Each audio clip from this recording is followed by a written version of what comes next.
الحمدللہ وکفا وسلام علی عبادہ الذین اصطفى اما بعد فاعوذ باللہ من الشیطان الرجیم بسم اللہ الرحمن الرحیم وما لکم لا تقاتلون فی سبیل اللہ والمستضعفین من الرجال والنساء والولدان صدق اللہ العظیم۔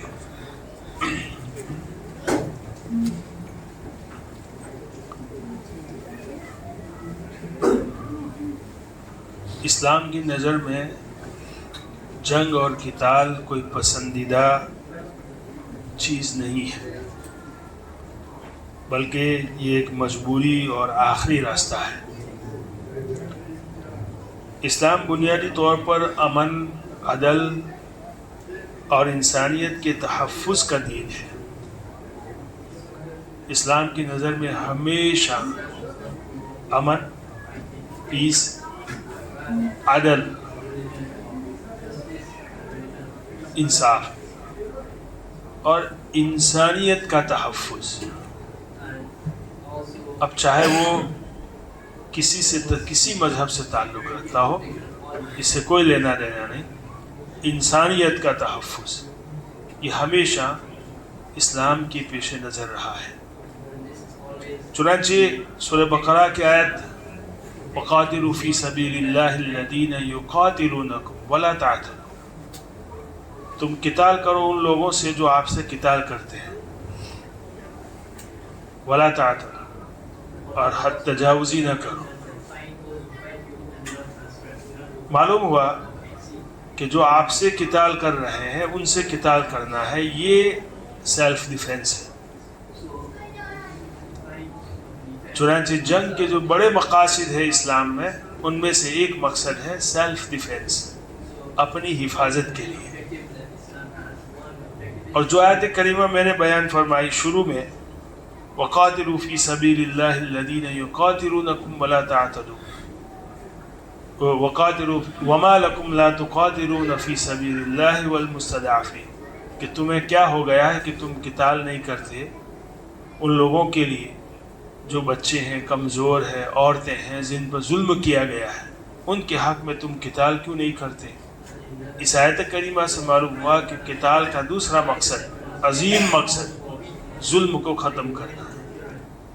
کمزوروں اور ناتواں اور مظلوم پر جو ظلم کیا جاتا ہے، ان سے ظلم کو دور کرنے کے لیے قتال کیا جاتا ہے۔ تو دو خلاصہ یہ ہوا کہ جنگ یہ کوئی پسندیدہ عمل نہیں ہے اسلام میں، البتہ ایک مجبوری میں آخری درجے کا ایک طریقہ ہے۔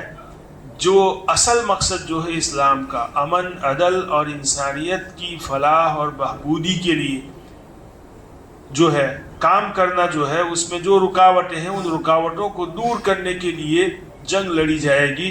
اور وہ اس کے مجموعی طور پر اس کے دو مقصد، ایک تو یہ کہ اگر مسلمانوں پر ظلم ہو رہا ہے تو ظلم کو دور کرنے کے لیے یعنی سیلف ڈیفینس کے لیے جنگ لڑی جائے گی، اور دوسرا اگر کمزوروں اور مظلوموں پر ظلم کیا جائے گا تو پھر اس ظلم کو دور کرنے کے لیے، عدل اور انصاف کو قائم کرنے کے لیے جنگ لڑی جائے گی۔ لیکن اس سے پہلے اور بعد میں بھی جتنی جنگیں لڑی گئی دنیا کی تاریخ میں، اس میں کوئی اخلاق اور کوئی قانون نہیں تھا جنگ کے لیے۔ شریعت اسلامیہ نے جنگ لڑتے ہوئے بھی انسانیت کا احترام کرتے ہوئے جنگی اصول اور قوانین متعین کیے۔ چنانچہ سب سے پہلے جنگ کا جو پہلا جو قاعدہ ہے اور اصول ہے وہ یہ غیر جنگجو افراد کو قتل کرنے کی ممانعت۔ قرآن کریم کی جو آیت ہے کہ وَقَاتِلُوا فِي سَبِيلِ اللَّهِ الَّذِينَ يُقَاتِلُونَكُمْ، جو آپ سے جنگ کر رہے ہیں انہی سے آپ کو جنگ کرنا ہے۔ جو آپ کے ساتھ جنگ میں شامل نہیں ہے، جو آپ کے خلاف جنگ میں کسی طرح شامل نہیں ہے، ان کے ساتھ آپ کو جنگ نہیں کرنی ہے، ان کو قتل نہیں کرنا ہے، ان کو تکلیف نہیں پہنچانی ہے۔ چنانچہ عورتوں کو قتل نہیں کیا جائے گا، بچوں کو قتل نہیں کیا جائے گا، بوڑھوں کو قتل نہیں کیا جائے گا، راہبوں اور عبادت گاہوں میں جو لوگ اپنی عبادت کر رہے ہیں ان کو کوئی چھیڑ چھاڑ نہیں کی جائے گی۔ دیکھیے یہ اصول، اور ابھی بھی میں کہہ رہا ہوں، میں نے اس سے پہلے بھی آپ کو بتایا تھا کہ جنیوا کنونشن میں 1949 میں یہ جو ہے چارٹر متعین کیا، اور اس میں یہ سب چیزیں ہیں کہ یہ کرنا، بچوں کو قتل کرنا، اسپتالوں کو گرانا، اسپتالوں پر بم مارنا، اسکولوں پر اور بچوں پر، بوڑھوں پر، کمزوروں پر، اور اسی طرح جو ہے مذہبی جو رہنما ہے ان کو قتل کرنا، یہ سب جو ہے وار کرائم ہے۔ یہ تو بعد میں، اسی لیے میں کہہ رہا ہوں کہ ہم جو کہہ رہے ہیں کہ اسلام یہ دین فطرت ہے، اور یہ چیز فطری ہے کہ ان لوگوں کو مار کے ہمیں کیا ملے گا۔ دنیا بعد میں اس کو احساس کر رہی ہے، اسلام نے اس کا احساس پہلے کیا، اور اسلام نے اس کی تعلیم دی اور اس پر عمل بھی کیا۔ حضرت بکر صدیق رضی اللہ تعالیٰ عنہ، حضرت عمر رضی اللہ تعالیٰ عنہ، انہوں نے اپنے دور خلافت میں جب بھی لشکر کو روانہ کیا تو ان کو یہ تعلیم دی کہ آپ کو ان سب چیزوں کا خیال رکھنا ہے۔ اسی طرح شہری آبادی کو نقصان نہ پہنچانا، یہ دوسرا اصول ہے۔ چنانچہ اس میں یہی کھیتی باڑی کو تباہ نہ کرنا۔ چنانچہ آج آپ نے دیکھا ہوگا فلسطین میں اسرائیلیوں نے زیتون کے درختوں کو اور پورے باغات کو ختم کر دیا، انہوں نے جان بوجھ کر، یہ وار کرائم ہے۔ تو اسی طرح درختوں کو نہ کاٹنا، جانوروں کو بلا وجہ نہیں مارنا، اور گھروں کو نہ جلانا، یہ جو ہے یہ دوسرا اصول ہے، جنگی اصول اسلام کا۔ تیسرا ہے قیدیوں کے ساتھ حسن سلوک کرنا۔ اسلام اس پر بہت زور دیا ہے اسلام نے۔ چنانچہ جنگ بدر کے قیدیوں کے سلسلے میں آتا ہے کہ صحابہ کرام نے معمولی سا کھانا کھایا اور جنگی قیدیوں کو روٹیاں کھلائی۔ یہ صحابہ کے اخلاق تھے، اور ایسے بہت سارے واقعات ہیں، لیکن واقعات سنانا مقصود نہیں۔ اصل جو چیز میں آپ کو بتانا چاہتا ہوں انشاءاللہ آخر میں بتاؤں گا۔ اسی طرح آپ صلی اللہ علیہ وسلم کی روایت ہے کہ جنگ کے محاذ پر بھی دھوکے سے کام نہ لینا۔ چنانچہ روایت ہے کہ رسول اللہ صلی اللہ علیہ وسلم نے فرمایا کہ تم اللہ کے لیے لڑو، لیکن خیانت نہ کرنا، وعدہ خلافی نہ کرنا، اور جو لاش ہے لاش کی بے حرمتی نہ کرنا، مسلاق نہ کرنا۔ حضرت حمزہ سید الشہداء، حضرت حمزہ رضی اللہ تعالیٰ عنہ کی شہادت کا جو واقعہ ہے اور ان کے ساتھ جو کیا گیا کام، اسی کو شریعت میں اس کو فقہ اسلامی میں اس کو مسلح کہتے ہیں۔ مسلح کا معنی اس کی شکل و صورت کو بگاڑنا، ناک کاٹ دینا، کان کاٹ دینا، اس طرح جو ہے جسم کے اعضاء کو کاٹ کر اس لاش کو جو ہے بد شکل بنانا، بد صورت بنانا، اس کو مسلح کہتے ہیں۔ یہ حرام ہے۔ جو ہے جنگ کے محاذ پر بھی اسلام نے یہ تعلیم دی۔ حالانکہ سامنے کون ہے؟ دشمن ہے۔ دشمن کے ساتھ جنگ لڑی جائے گی ایک اصولوں کے ساتھ، قوانین کے ساتھ۔ خلفائے راشدین میں سب سے پہلے دیکھیے، ویسے رسول اللہ صلی اللہ علیہ وسلم کی تعلیمات تو تھی اس سلسلے میں، لیکن جنگی دنیا جو ہے اس سے ناواقف تھی۔ لوگوں کو آج بھی حیرانی ہے کہ کیا جنگ بھی کسی قانون کے ساتھ لڑی جائے گی، اخلاق کے ساتھ؟ حالانکہ جنگ تو جو ہے اپنا غصہ اور بہرحال جو جس مقصد میں آپ کو کامیاب ہونا ہے اس مقصد کے لیے لڑی جا رہی ہے، تو اس میں یہ سب چیزیں اگر دیکھیں گے آپ، اور یہ سب جو پابندیاں ہیں اس پابندیوں کے ساتھ اگر لڑیں گے تو آپ اپنے مقصد میں کامیاب نہیں ہوں گے۔ لیکن بہرحال حضرت عمر رضی اللہ تعالیٰ عنہ، تاریخ میں سب سے پہلے حضرت عمر رضی اللہ تعالیٰ عنہ نے جنگی اصولوں کو باقاعدہ منظم کیا، اور فوجی جو قوانین ہے وہ حضرت عمر رضی اللہ تعالیٰ عنہ کے دور خلافت میں وجود میں آئے۔ تو اصل جو ہے دنیا کو ان اصولوں کا احساس بہت بعد میں ہوا۔ شریعت اسلامیہ نے انسانیت کو اس کی تعلیم بہت پہلے دے دی تھی، لیکن لوگ جو ہے ناواقف تھے اس سے۔ آج کل جہاد یعنی جنگ، جو اسلام، میں نے ابھی بتایا کہ اسلام کا جو اہم ایک پارٹ ہے، کہ کہا جاتا ہے کہ بہت کم مدت میں اسلام دنیا میں پھیل گیا۔ اس کی اصل وجہ کیا ہے؟ رسول اللہ صلی اللہ علیہ وسلم نے اپنی 23 سالہ زندگی میں اسلام کو اس قدر جو پھیلایا کیا اس میں اصولی طور پر کیا کام کیے آپ صلی اللہ علیہ وسلم. چنانچہ آپ صلی اللہ علیہ وسلم کی مکی زندگی دیکھیں، مدنی زندگی دیکھیں. مکی زندگی میں آپ صلی اللہ علیہ وسلم نے 2 کام کیے، تعلیم و تعلم اور تبلیغ. پڑھنا مطلب سیکھنا سکھانا، علم دین سیکھنا سکھانا اور اس کی تبلیغ کرنا، یہ 2 کام کیے. 13 سال زندگی جو ہے آپ صلی اللہ علیہ وسلم کی، یہی 2 عمل آپ کو دکھیں گے. پہلی وحی جو آئی اقرا، یہ پہلی وحی اور دوسری وحی کے درمیان آپ دیکھ لیجئے آپ صلی اللہ علیہ وسلم صرف چپ کے پڑھتے تھے، پڑھاتے تھے، لوگ صحابہ کو سکھاتے تھے. یعنی تعلیم اور تعلم کا مرحلہ یہاں تک ہے. یا ایھا المدثر قم فانذر، یہ آیت کریمہ نازل ہوئی، آپ صلی اللہ علیہ وسلم کو حکم دیا گیا اب آپ تبلیغ کیجئے کھلم کھلا. بس یہی 2 عمل ہوئے مکی زندگی میں.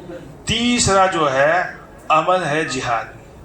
اس کے لیے پھر ان کو مدینہ جانا پڑا اور مدینہ کو اب جو ہے اس کو محاذ بنایا اور وہاں رہ کر آپ صلی اللہ علیہ وسلم نے جہاد کیا. مقصد کیا تھا؟ انسانیت، انسان کو انسان بنانا، انسان کو انسانیت کی غلامی سے نکال کر رب کی غلامی میں داخل کرنا، یہی مقصد تھا. اس مقصد کے خاطر جنگیں لڑی گئی. اس کو آج جو ہے ریڈیکل اسلام کے نام سے یاد کیا جاتا ہے اور اسلامک ایکسٹریمزم کے نام سے جو ہے میڈیا اس کو یاد کرتا ہے. حالانکہ آپ تاریخ دیکھیں گے، اور آج کے دن کی بات کر رہا ہوں، صرف اسلام نہیں، اسلام کے علاوہ دوسرے مذہب کے لوگ بھی مذہب کے نام پر جنگیں لڑتے ہیں اور انہوں نے لڑی ہے. صلیبی جنگیں جو ہے عیسائیوں نے مذہب کے نام پر لڑی. آج بھی امریکہ کا ڈیفنس منسٹر جو ہے ابھی ایران کے ساتھ جو جنگ ہو رہی ہے، چونکہ کانگریس کی منظوری کے بنا جو ہے لڑی جا رہی ہے اور فوجی بھی اس کے لیے تیار نہیں ہے. پینٹاگون ادارہ جو ہے اس کے لیے 100% ریڈی نہیں ہے. تو ان کو موٹیویٹ کرنے کے لیے مذہب، یعنی یہ کہا جاتا ہے کہ یہ مقدس جنگ ہے، اپنے مسیحا کا جو ہے ہم جو انتظار کر رہے ہیں اس کے لیے یہ جنگ لڑی جا رہی ہے. آپ دیکھ لیجئے، اس کا بیان ہے ابھی سوشل میڈیا پر ڈیفنس منسٹر کا. تو کیا یہ ایکسٹریمزم نہیں ہے؟ اس کو کوئی یاد نہیں کرے گا. 7 اکتوبر کے بعد جب اسرائیل کا جو پرائم منسٹر ہے، جب وہ غزہ کے خلاف جب زمینی کارروائی کرنے والا تھا، اس وقت وہ اس کا جو ہے اس کا بھی بیان موجود ہے ابھی. اس نے تورات کی آیتیں پڑھ کر اپنے فوجیوں کو موٹیویٹ کیا اور یہ کہا کہ یہ مقدس جنگ ہے، ہم جو لڑ رہے ہیں ان مسلمانوں کے خلاف یہ مقدس جنگ ہے.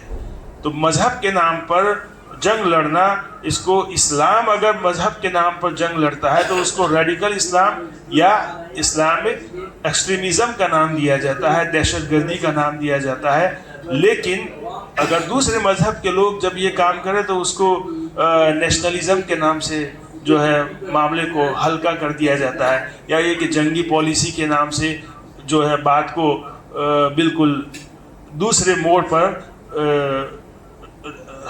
موڑ دی جاتی ہے. لیکن اسلام اگر یہ کام کرے تو پھر یہ غلطی ہے. اور دوسری بات کہ یہ جو جنگی اصول اسلام نے تو سکھائے اور مسلمانوں نے جو جنگیں لڑی، الحمدللہ تاریخ محفوظ ہے، انہی اصولوں کے ساتھ لڑی. لیکن اسلام کے علاوہ آج بھی دنیا میں جو طاقتور قومیں ہیں، وہ جب جنگیں لڑتی ہے تو وہ کوئی اخلاقی قانون کی کوئی پاسداری نہیں کرتا. اور یہ چیز تاریخ میں ہے. اگرچہ جنیوا کنونشن کے نام سے جو ہے حماس کو یا اسلامک دوسری جو تنظیمیں ہیں اس کو نشانہ بنایا جاتا ہے. لوگ یہ کہتے ہیں کہ 7 اکتوبر کا جو حملہ ہوا وہ سویلین پر حملہ تھا اور یہ بھی تو ایک دہشت گردی تھی. کون سا سویلین؟ ہم جو اسلام ہمیں سکھاتا ہے کہ شہریوں پر، عام شہریوں پر حملہ کرنا یہ جائز نہیں ہے. کیا حماس نے جو حملہ کیا تھا وہ سویلین پر نہیں تھا؟ کون کہتا ہے کہ اسرائیلی یہ سویلین ہے؟ یہ کالونین سیٹلرز لوگ ہیں، یہ تو دوسری اور جگہ سے آئے ہوئے ہیں. اسرائیل کی ان کے باپ کی تھوڑی زمین ہے، یہ تو اسلامک اوقاف ہے، یہ فلسطینیوں کی زمین ہے. دوسروں کی زمین پر آنا یہ، اور پھر ان کو جو ہے وہ کہتے ہیں کہ ہم سویلین ہیں، عام شہری ہیں. اسرائیل کا کوئی شخص یہ عام شہری نہیں ہے، یہ تو اجنبی لوگ ہیں. یہ تو فلسطینیوں کی زمین ہے, وہاں آ کر وہ قابض ہوئے ہیں, تو ان کو مارنا یہ تو بالکل ان کے ساتھ تو جنگ کی جائے گی, ان کو اس زمین سے جو ہے ان کو نکالا جائے گا. تو کون کہتا ہے کہ یہ عام شہری پر حملہ تھا؟ نہیں, بالکل نہیں, یہ غلط بات ہے. اور دوسری بات یہ کہ یہ کوئی اقدام نہیں تھا پہلی مرتبہ, وہ تو مظلوم قوم تھے. آج سے 70 سال سے ان پر ظلم کیا جاتا ہے, ان لوگوں پر. یہ 7 اکتوبر تو صرف ایک واقعہ ہے جو لوگوں کو ابھی پتہ چلا کہ یہ فلسطین اور اسرائیل یہ نام کی دنیا بھی ہے کہیں. ہم مسلمانوں کو کچھ پتہ نہیں. 70 سال سے ان پر ظلم کیا جا رہا تھا اور ابھی بھی کیا جا رہا ہے. تو بہرحال کہنے کا مطلب یہ ہے کہ طاقتور قوم ہے کبھی جنگی اصولوں کی پاسداری اور لحاظ نہیں کرتی. آپ دیکھ لیجئے 9/11 کے بعد جتنی بھی جنگیں لڑی امریکہ نے, اس میں انہوں نے وار کرائم کیا. 2003 میں عراق کے ساتھ جو جنگ کی انہوں نے, تو اس میں ابو غریب جیل سکینڈل یہ موجود ہے, آپ دیکھ لیجئے. وہاں امریکی جو فوجی تھی انہوں نے قیدیوں کے ساتھ تصویریں بنائی, ان کو ننگا کیا اور ان کے ساتھ جو ہے ان کی تذلیل کی. بہرحال پھر بعد میں جو ہے دنیا میں آوازیں اٹھی, امنسٹی انٹرنیشنل اور ہیومن رائٹ واچ جو ہے انہوں نے پھر اس پر آواز اٹھائی اور یہ اس کی تفتیش ہوئی. ان کو باقاعدہ کہا گیا کہ یہ وار کرائم ہے اور یہ لوگ کرمنل ہیں.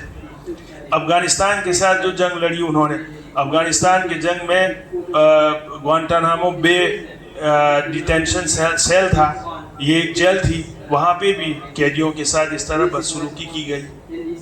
اور بہرحال یہ ثابت ہو گیا کہ یہ وار کرائم ہے اور یہ لوگ کرمنل ہیں. لیکن آج دیکھ لیجئے آپ, اور بعد میں غزہ کے اندر جو ہوا, وہ غزہ کے اندر میرے پاس جو ہے ابھی تازہ جو ہے ڈیٹا ہے کہ تازہ ڈیٹا کے مطابق غزہ میں جو ہے جو کیا کہتے ہیں اس کو, جو ریکارڈ ہے وہ ٹوٹل جو ہے 72,000 لوگ وہاں شہید ہو گئے. یہ 72,000 تو صرف وہ ہے کہ جن کو بہرحال ریکارڈ کیا گیا. لوگ یہ کہتے ہیں کہ 3-4 لاکھ لوگوں کو وہاں پہ مار دیا گیا ہے. اور اس میں بھی دیکھیے آپ, اقوام متحدہ یہ کہہ رہے ہیں کہ 17,900 سے زیادہ بچے مارے گئے. 17,900 سے زیادہ بچے ہیں. اور اسی طرح بعض رپورٹوں کے مطابق 44% جو ہے بچے ہیں. جتنے لوگ شہید ہوئے اس میں 44% جو ہے بچے ہیں.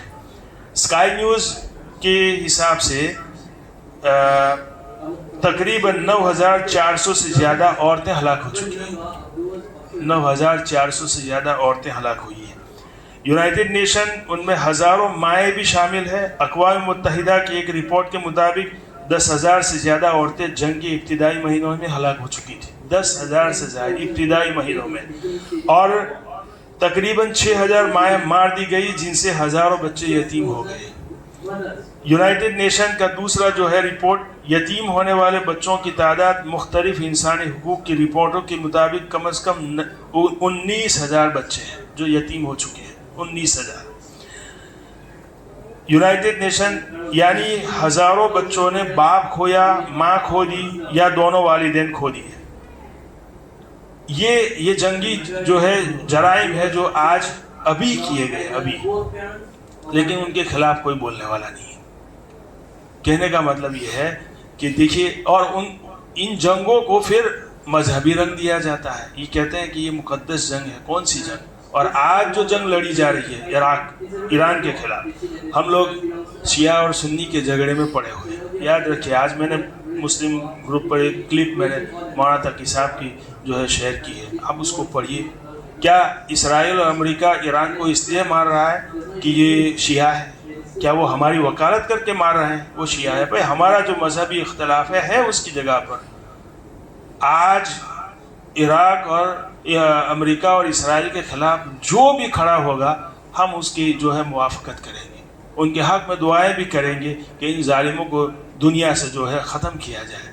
کہہ رہے ہیں کہ وہ لوگ شیعہ تھے تو ٹرمپ اور نیتن یاہو کون سے خانہ کعبہ کے والی ہے, وہ متولی ہے؟ کون سے وہ مسلمانوں کے جو ہے ہمدرد ہے؟ اللہ رب العزت ان لوگوں سے سرزمین کو پاک کرے. ایسی دعا کرے، اور دعا کرے اس لیے کہ دیکھیے ایران کے ساتھ جو جنگ لڑی جا رہی ہے وہ اسلام ہی کے نام پر لڑی جائے، اسلام کے خلاف لڑی جا رہی ہے، کیونکہ وہ بھی تو OIC کا ایک ممبر ہے. مڈل ایسٹ کا جو ہے سب سے طاقتور ملک ابھی اگر دیکھا جائے تو وہ ایران ہے، اس سے پہلے عراق تھا. تو پوری آپ تاریخ دیکھیں، اور یہ مذہبی جو اختلاف ہے اس کو ابھی بیچ میں نہ لائے. دعا کرے اللہ رب العزت جو ہے اسلام کے خلاف اگر یہ جنگ لڑی جا رہی ہے اسلام کے نام پر مسلمانوں کے خلاف، تو اللہ جو ہے اس میں ان لوگوں کو شکست فاس دے، اور ایسی شکست دے کہ یہ بعد میں آنے والوں کے لیے جو ہے عبرت بن جائے انشاءاللہ. اللہ تعالیٰ عمل کی توفیق عطا فرمائے. وآخر دعوانا